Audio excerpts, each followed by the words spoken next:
Do me a favor. Can you reach across there and grab that gravy boat? This one? No, no, not the little ceramic one with the chip. Yeah. The heavy one. The silver one. Yeah, that's it. Okay. Just watch your elbow on the china. Mouse treats those plates like they're sacred relics or something. Got it. Got it. Hands are steady. Don't worry. Haven't had that much wine yet. Yeah, here you go. Wow. Heavy is right. This thing feels like it's made of solid lead. That's quality, kid. They don't make them like that anymore. Everything now is just, I don't know, pressed aluminum or plastic. Oh, true. Thanks. So, look, it's really good to have you here at the table. Seriously, the house gets way too quiet during the week. Yeah. How's everything been out there? I know you're waiting to hear back from that marketing firm downtown. Honestly, it's been loud silence, if that makes sense. I know what you mean. I followed up on Tuesday, then again yesterday, and then this morning I actually saw a post on LinkedIn. Some industry reporter said they're freezing all new hires for Q1. Yeah, I had a feeling that was coming. Yeah. It's just, it's frustrating. It feels like every door I knock on is getting bolted from the other side. And I know I'm qualified, but the market itself just feels stuck, frozen. Listen, don't let that get in your head. That closed door isn't about you. It's about the machinery behind it. I know, but still. And honestly, that's exactly why I wanted us to sit down today. I mean, not just to eat, but to really talk. You look at this table. The food, the wine, the game on in the other room, it all looks so normal, peaceful. Right. But we both know what it really takes to keep this whole scene running. A lot of money. More and more these days. It's not just money, it's solvency. Nobody gives you a medal for paying the heating bill on time. There's no parade when you keep the lights on. No, there isn't. But I'm sitting here looking at the news on my phone, under the table, don't tell Ma, and I'm seeing the gears of the world grinding in a way I haven't seen in my 30 years in the business. I see the real machinery moving, and believe me, it is not moving in a direction that's friendly to us, to the little guy. You're doing that look, the loan officer stare. I know that look. What do you think broke? Or is this just, general economic pessimism? I think everything is moving at once. And I want to give you a briefing. Let's call it the Sunday table audit. An audit? Yeah. Because the world is getting expensive, and frankly, it's getting dangerous. And I want to make sure this family isn't walking blindfolded into a buzzsaw. I want us to look at the ground truth. Ground truth. Okay. I'm listening. What are you seeing that I'm not? Let's start with what's literally right here in front of us. The food. You see the eggs in that salad. I was trying not to look at them. I saw the grocery receipt on the counter when I came in. Did Ma really pay $6.50 for a dozen eggs? $6.50. Yeah. And you have to understand why. It's not just some buzzword like inflation. It's not just corporate greed, though, there's plenty of that to go around. So what is it? It's the H5N9 strain. The bird flu. It's back, and it's ripping through the Midwest. It is absolutely decimating the flocks in Iowa, in Nebraska. When you wipe out 10 million egg-laying hens in a week, the price at your local grocery store doesn't just creep up, it jumps. It's a supply shock. It's real. It feels like we just got over the last egg shortage. This is becoming a cycle. That's just it, though. It is the cycle now. It's volatility. Yeah. And it's all compounding. Did you grab a coffee on your way over here? Yeah, I did. Grabbed a latte. It was almost $8. I actually thought the barista made a mistake. No mistake. I asked her if she charged me for an extra shot or something. It's the Brazil frost. An unseasonal deep freeze in the Arabica growing regions. It wiped out 30% of the entire crop. Think about that. Coffee futures hit a 10-year high this morning. Wow. Starbucks, Dunkin', all those guys, they buy those futures contracts. They haven't even passed the full cost increase down to you yet. That $8 latte is going to be a $10 latte by March. I guarantee it. Okay, so we're talking about staples, eggs, coffee. The basics are getting hammered. It really is death by 1,000 cuts, isn't it? It is. I was looking at my bank statement this morning. Netflix, Disney Plus, Stay Max, they all hiked their prices. It felt like it happened in unison, like 15% across the board. It's almost weirdly coordinated. It's not a conspiracy, though. It's just the end of an era for them. The growth era. What do you mean? They used to care about one thing, adding new subscribers. Now, they only care about profitability. They can't find new customers, so they're squeezing the ones they have. Us. Subscription fatigue. That's what I call it. But really, it's just a tax on your downtime, a tax on your leisure. And Amazon Prime is up to what now? $179 a year? $179. They're blaming logistics costs, and they're not wrong. Everything that has to be moved from point A to point B costs more. And speaking of costs, Yeah. try getting a tradesperson out to the house. A plumber, an electrician. Oh, I've heard stories. You know they're billing per hour. I can't imagine it's cheap. $150 an hour. Minimum. And that's if you can even get them to call you back. It's a massive labor shortage. The trades are empty. So even if you own your home, you can't afford to fix it when something breaks. Not without going into debt. And look at the heating bill. Utility rates, right here in the Northeast and out in the Midwest, they spiked 12% this winter. 12%. That's just grid maintenance costs they're passing on to us. Okay, so just to recap, food is up, coffee is up, entertainment is up, home maintenance is up, utilities are up. It is a squeeze from every single direction. Correct. But the really scary part, the part that actually keeps me up at night, is the energy. Did you see the price of oil this morning? I saw a headline that it spiked, but I didn't see the number. I've been trying to avoid the doom scrolling. It's not good for my mental health. $88 a barrel. And this is where geopolitics smacks you right in the wallet. It's not just simple supply and demand anymore. So what is it? It's the Arctic. Right now, as we're sitting here, NATO and Russian icebreakers are in a standoff near the Barents Sea. Wait, icebreakers. Seriously. What does that have to do with the price of gas in New Jersey? That sounds like something out of a Tom Clancy novel. It's about shipping lanes. The markets despise uncertainty. If a major trade route is threatened, especially a northern one, the insurance costs for oil tankers go through the roof. Instantly. And that cost gets baked into the price per barrel. Immediately. And here's a ground truth you need to understand. Gas prices at the pump, they lag behind the price of oil by about a week or two. Right. But mortgage rates, they follow inflation expectations. And when oil jumps, inflation expectations jump. Because energy is an input cost for literally everything else. Manufacturing, transportation, food. You got it. So we are about 2 weeks away from another major cost of living shockwave hitting everybody. And it's not just us. Look at the rest of the world. German manufacturing output just collapsed, down 2.1%. That is a massive recession signal from the engine of Europe. If Germany stalls, the whole continent stalls. Exactly. At the same time, China just announced export controls on gallium and germanium. The microchip. That's going to spike the cost of every piece of tech you own. And to top it all off, the US-EU trade talks on steel tariffs have completely stalled out. So, a potential trade war, global instability, and spiking energy costs all happening at the same time. That's a toxic cocktail. It's a perfect storm. Which brings us finally to the mortgage, the roof over our heads. This is where it gets really interesting, and this is where you need to pay very close attention. Have you checked rates lately? I saw the Freddie Mac number, 6.09%, which, I mean, compared to the 8% we were seeing last year, it feels like a huge relief. It feels like things are maybe normalized. It feels like a relief. But you're a smart guy. Ask yourself the question, is the economy actually healthy enough to justify a rate drop like that? With inflation doing what it's doing and oil at $88? No. Or is something else propping up that number? I'm guessing you're about to tell me it's not natural. It's completely artificial. We are living in what I am calling the artificial window.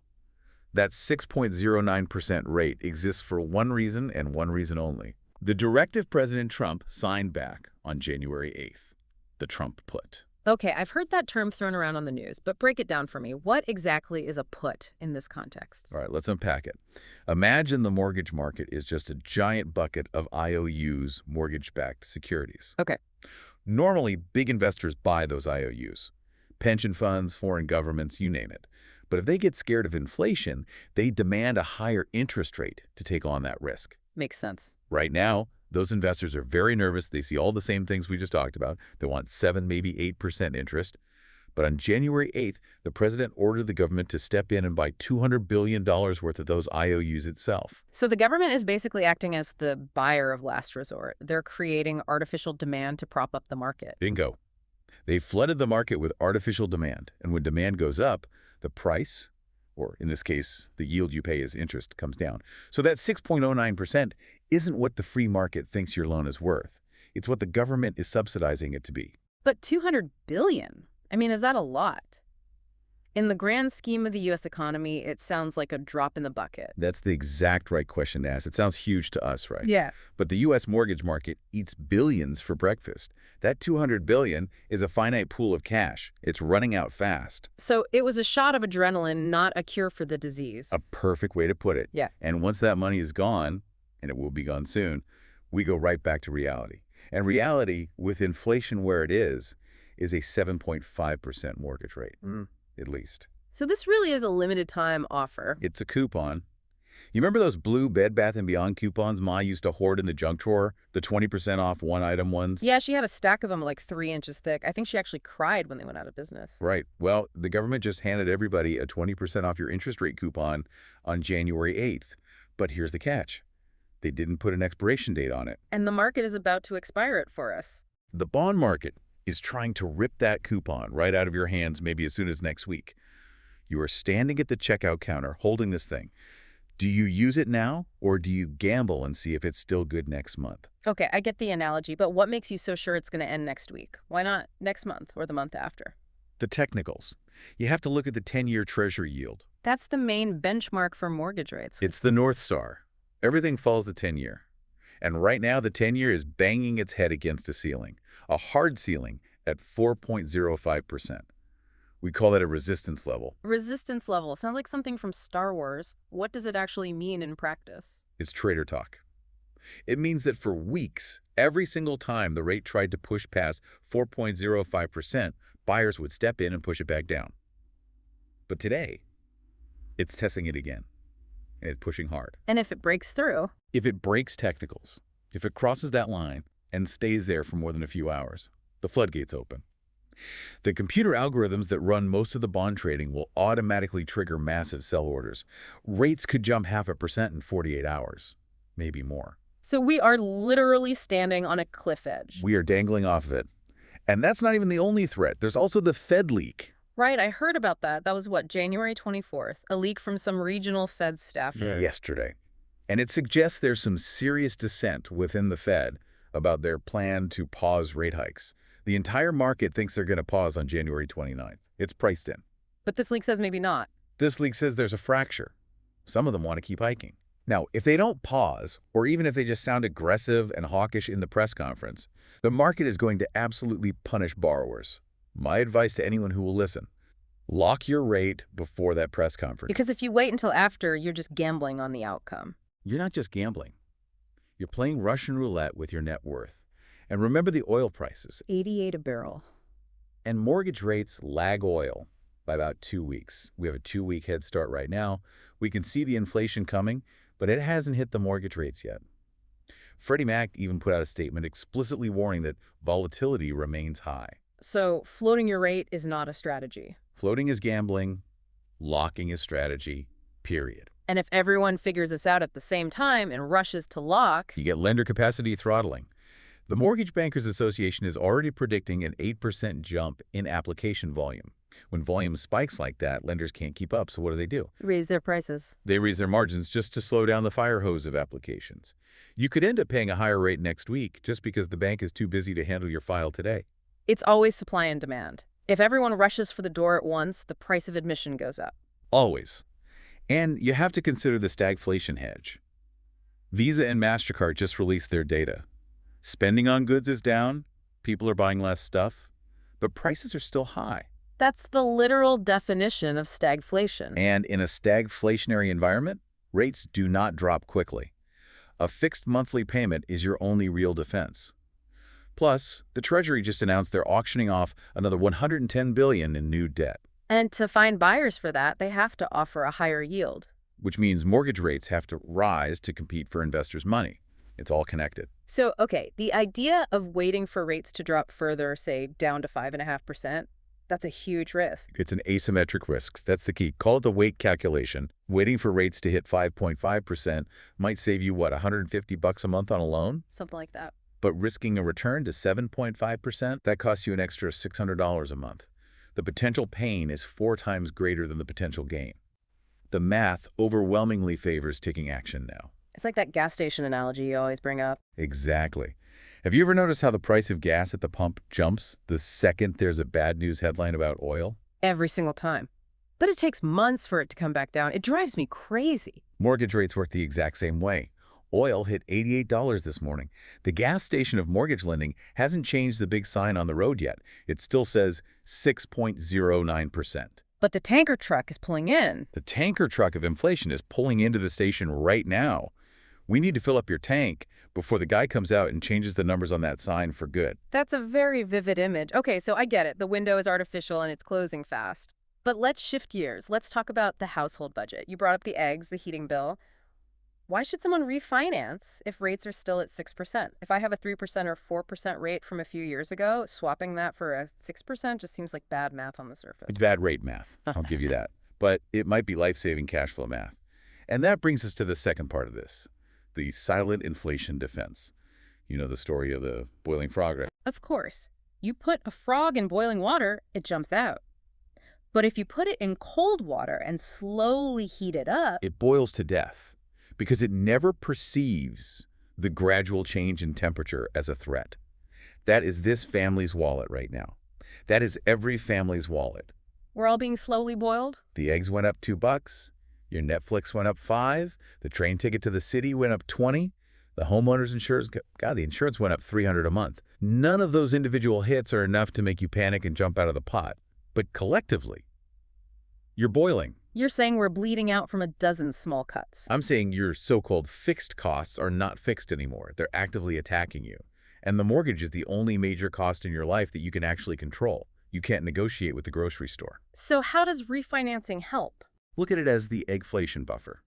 If we restructure your loan, maybe we just extend the term back out to 30 years, and in doing so, I drop your monthly principal and interest payment by $400. I have just created a $400 a month buffer to absorb the cost of the eggs, the gas, the insurance, all of it. You're dumping a bucket of ice water into the pot. That's the move. But you're extending the debt. You end up paying more interest over the long run. You do. Yeah. But you are surviving today. You're winning the battle for right now. And let's talk about that insurance. Have you seen the horror stories coming out of Florida and Texas? I saw the Texas governor had to declare a state of insurance emergency. Premiums are up like 20–30%. My buddy who lives in Austin told me his premium literally doubled this year. I know. Doubled. It's the new property tax. It's a non-negotiable cost of owning a home. So if your insurance goes up $200 a month, your total housing cost just skyrocketed. We can do a refi to lower the interest portion just enough to keep your total monthly payment neutral. We fight the insurance hike. Okay, that makes sense. And the utility shock. Heating bills are up 12%. You could do a small cash-out refinance and use that money to finally get new windows or blow more insulation into the attic. You use the house's money to permanently delete that source of inflation from your life. What about all the subscription stuff? I mean, is it really worth refinancing a mortgage over the price of Netflix? It's not about Netflix. It's about the principle. Call it the subscription audit. You add it all up, all the streaming, the software, the Amazon Prime. You're probably bleeding $100–150 a month in price hikes from last year. You audit the mortgage to find the savings to pay for it all. So you're reallocating. You're reallocating. And think about that service inflation. A plumber costs $150 an hour. You need a home equity line of credit, a HELOC, just sitting there as a reserve fund for when things break. If you don't have that liquidity, a broken water heater becomes a $5,000 financial disaster. And childcare. My friends with kids say that's their biggest single expense. It's a full-blown crisis. Daycare is $2,500 a month in some places. It's a second mortgage. If we have to, we could look at restructuring the primary mortgage to a 40-year term or even an interest-only period just to free up the cash flow needed to pay for a nanny. It's about survival. Or the return to office costs. Commuting isn't free. Not at all. Rail fares are up. That $400 monthly train pass has to come from somewhere. It should come from reducing your interest payment, not your savings. You know, it's interesting when you frame it that way. In a world where inflation expectations are anchored at, say, 4%, a fixed-rate mortgage is actually an asset. How so? You're paying the bank back over 30 years with dollars that are becoming cheaper and cheaper every single year. Your debt is shrinking in real terms. That's a brilliant way to look at it. Exactly right. Imagine inflation as a roommate you can't get rid of. He eats your food, he cranks up the heat, he never cleans. You can't kick him out. But you can kick out his friend, high interest rate, to free up enough money to pay for all the damage the first guy is causing. Yeah. That's the play. Okay, that covers the defensive strategy. But what about the debt people already have? The credit cards, the student loans, the car payments? This is the third section, right? Right, the debt migration strategy. And the theme here is very simple. Consumer debt is a trap. Mortgage debt is a tool. We need to move the debt from the trap to the tool. You always use that Ferrari illusion analogy, but here's the pushback I always hear. Isn't it risky to roll credit card debt into your mortgage? You're turning unsecured debt where they can just ruin your credit score into secured debt where they can literally take your house. That's the fear talking. And it's a valid fear. But let's look at the math and the reality. You drive a Ford Explorer, right? Yeah. Gets me from A to B. Okay. But if you're carrying $50,000 in credit card debt at 22% interest, you are paying Ferrari-level financing prices to drive a debt clunker. It's financial insanity. Fair point. And to your point about risk, what do you think happens if you default on all those credit cards? You think they just go away? No. They destroy your credit, they sue you, they get a judgment, and eventually they can put a lien on your house anyway. Or you declare bankruptcy. The risk to your home is already there, it's just further down the road. The math on 22% interest is just brutal. I'll give you that. It's a killer. So here are the action points on this. First, the auto loan trap. Car loan delinquencies are at a 15-year high. The number of loans delinquent by 90 days or more just breached 4.5%. That's a crisis. If you have a car payment over $600 a month, you need to kill it. Wipe it out with a cash-out refi. And the blended rate logic applies here, too. Is the most important concept. If your mortgage is at 7%, but your credit cards are 22% and your car is at 9%, your effective blended household interest rate might be 14 or 15%. A simple cash-out refi at 6.25% literally cuts your real cost of borrowing in half. And you're saying move fast on this. You have to. Credit is tightening. The banks see those same auto delinquency numbers. They're getting scared. They are going to raise their minimum credit score requirements very soon. You need to qualify now while the door is still open. What about home renovations? I saw Home Depot warned about a renovation recession. They did. People are putting projects on hold because they're using high-interest credit cards or personal loans. That's the wrong way to do it. You shouldn't stop improving your biggest asset. You should just finance it correctly. Use tax-deductible home equity. And this one is interesting. The solar loan rescue. I saw the solar industry is having massive layoffs. 15,000 jobs lost. It's a bloodbath. And if you have a solar loan with one of these companies and that company goes bankrupt, you're in a terrible spot. It can complicate the lien on your property. Getting service is impossible. You become a solar orphan. I hadn't even thought about that. The service aspect, if the installer goes belly up. You have to. The right move is to refinance that solar loan into the primary mortgage now. Own your panels outright. Don't be tied to the debt of a zombie company. Wow. That's a really good point. What else? Youth sports debt. Yeah. Travel, baseball, hockey.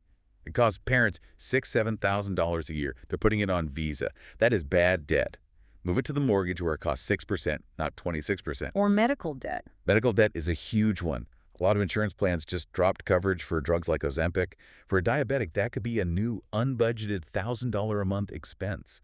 Use your home equity for health-related cash flow. Even retailers are getting in on it, charging fast fashion fees just to return something. They are squeezing you for every single penny. You need to use your equity to squeeze back, pay off those high-interest retail cards, and look at car loans again. These new 84-month, 7-year loans are predatory. You're underwater on the car for 5 years. Consolidate that loan, get the title in your hand. And the last point. Honestly, it's the most important one, the sleep factor. The sheer psychological relief of consolidating 5 or 6 high-stress bills into one single, lower, manageable payment. That reduces anxiety. You can't put a price on that. No, you really can't. It's as much a mental health decision as a financial one. Okay, pass the potatoes, will you? Let's talk about the house itself, the big picture. Section 4, the asset fortress. This is where a lot of people get stuck. Everyone is convinced the housing market is going to crash. And everyone is wrong. They're all waiting at the train station. The train station? What's that? Everyone is standing on the platform waiting for the housing crash express to arrive.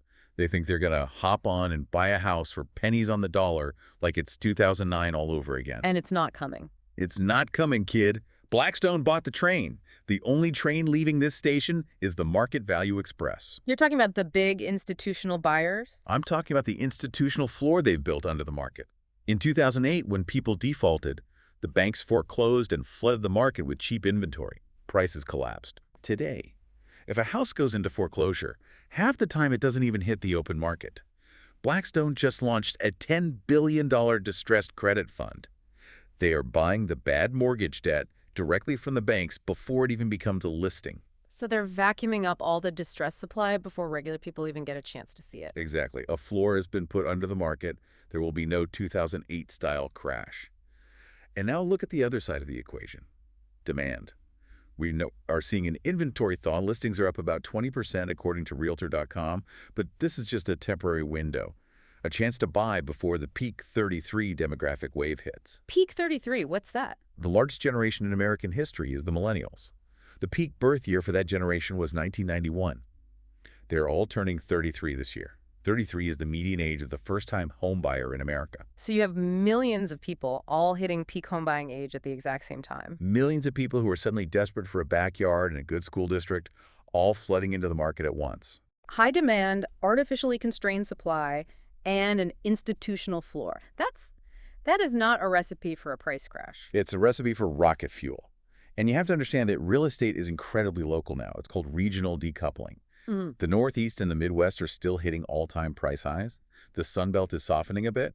You have to ignore the national headlines and focus on your specific street. And technology is starting to play a bigger role too, the smart grid premium. Huge. Apple is partnering with Lennar, the home builder, to create energy-independent homes. Integrated solar, battery storage, the whole works. So you're basically bypassing the utility company and their 12% rate hikes? In 5 years, a house without that tech is going to be seen as obsolete, like a house without high-speed internet is today. And basic math still works. The rent versus buy equation. Buying is cheaper than renting in 58% of U.S. markets right now. Renting just exposes you to the landlord's vacancy volatility. And in places like California, there's the builder's remedy chaos. Zoning is completely broken. Owning a traditional single-family home in a protected, established neighborhood is the ultimate hedge against that kind of chaos. What about the crypto effect? I saw Bitcoin hit $110,000 this morning. The Bitcoin wealth effect. You have a whole new class of buyers who are cashing out their crypto gains to buy real estate. With cash, you are now competing with them for limited inventory. It's the Bitcoin neighbor analogy. That kid down the street who's been trading crypto on his phone for the last 5 years, he just made a fortune. And he's coming to make a cash offer on the house you want. You have to beat into the contract. And from a safety perspective, hard assets are better. A hard asset doesn't vanish overnight like a stock can during a trade war or a standoff in the Arctic. And finally, the wait cost. Let's say you wait and rates do drop to 5.5%. What happens to prices? They'll jump. Everyone who was on the sidelines will rush in. Prices will jump 10% instantly, wiping out any benefit from the lower rate. The mantra has to be buy the asset, date the rate. It makes sense. It's about securing the fortress while the world outside gets more and more unstable. Which brings us to the final piece of the puzzle, the most important part, the heart of it all. Section 5, family security and the silver tsunami. This is the stuff that really keeps people up at night. The sandwich generation squeeze. Trying to take care of aging parents and young kids at the same time. It's a brutal, brutal vice. So let's talk about what I call mom math. Mom math. A nursing home now costs, on average, $6,000 a month. That's $72,000 a year, cash. Just gone from the family's net worth forever. Wow. For the cost of 1 year in one of those facilities, you can do a cash-out refi and build a beautiful luxury in-law suite for mom in the basement or over the garage. It's not an expense, it's an inheritance protection plan. That's a very compelling way to frame it. Instead of burning the cash, you're investing it back into the asset, which you'll eventually inherit anyway. Exactly. So here are the key points for this section. The peak 33 wave, we talked about the demand, they're coming for your neighborhood. You need to buy or refinance before that 2027 demand wave fully crests. And tuition shock. Private universities are $90,000 a year now. It's obscene. You should be using your home's lazy equity to pay for that, not taking out predatory student loans at 8%. And the silver tsunami, the wave of seniors selling their homes, it's been delayed, right? Massively delayed. Seniors are working longer than ever. Labor force participation for people over 65 is up to 24%. They aren't selling their homes, they're aging in place. So that wave of inventory everyone was expecting, it's not coming. Inventory is going to stay tight. Which means ADUs and in-law suites become more valuable. Moving mom in requires a renovation loan, and it increases your resale value. Multi-generational living is the #1 luxury trend in real estate right now. What about the kids who never leave? The gap year that turns into 5 years. We call them the forever roommate. It's a real phenomenon. You need the cash flow to feed and house them. Restructuring your mortgage to lower your monthly payment is how you do it. Think of it as charging them rent, but having the bank pay it for you through interest savings. And unfortunately, protecting seniors from scams is a big part of this now. Deepfake voice scams are targeting seniors. They're terrifyingly effective. You might need an AULOC just sitting there as a family emergency fund so you can rescue your parents if their bank accounts get drained. There's also the private school migration. Enrollment is up 15% since 2020. That $20,000 a year tuition bill needs to be financed. And gray divorce is on the rise. You need to be able to split the assets, and you can only do that while rates are suppressed enough to make a buyout affordable. And the final point, being the legacy bank for your own kids. Be the bank for them. Use your equity to help them with their down payment before prices run away from them completely.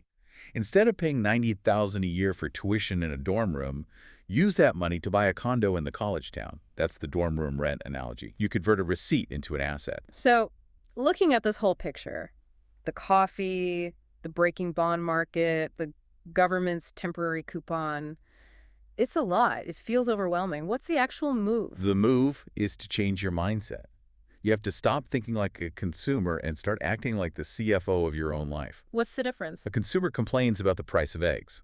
A CFO hedges the risk of rising food costs. You need to execute. So give me the closing arguments. Here are the kill shots. Number one, the Fed leak closes. Do you want to lock your interest rate before the Fed makes their announcement on the 29th or after the news breaks and the market reacts? Number two, the insurance close. Your homeowner's insurance is going up by $200 a month, guaranteed. We can restructure your loan so your total payment doesn't change, effectively making the bank pay for your insurance hike. And number three, the no-regret close. Which is? If you lock in at 6% today and rates miraculously drop to 5%, we'll just do a simple, low-cost, streamlined refinance for you. It's a win. But if they go to 8%, you will thank me every single day for the next 30 years that we locked at 6%. You have a free option to go lower, but you have zero protection against rates going higher unless you lock it in now. That's the grand scheme. The market has given us a gift, a temporary artificial gift. And gifts don't last. You have to sign for it to keep it. Now pass me those potatoes. I'm starving. Yep, got it. You know, one last thing for you to chew on. Always one more thing. If everyone who's smart takes our advice and locks in these 6% rates, and then the bond market does break and rates go to 8%, what do you think happens to the banks who are left holding all that low yield paper? That's the next chapter. Always with the cliffhanger. Keeps you coming back to the table. Now eat up.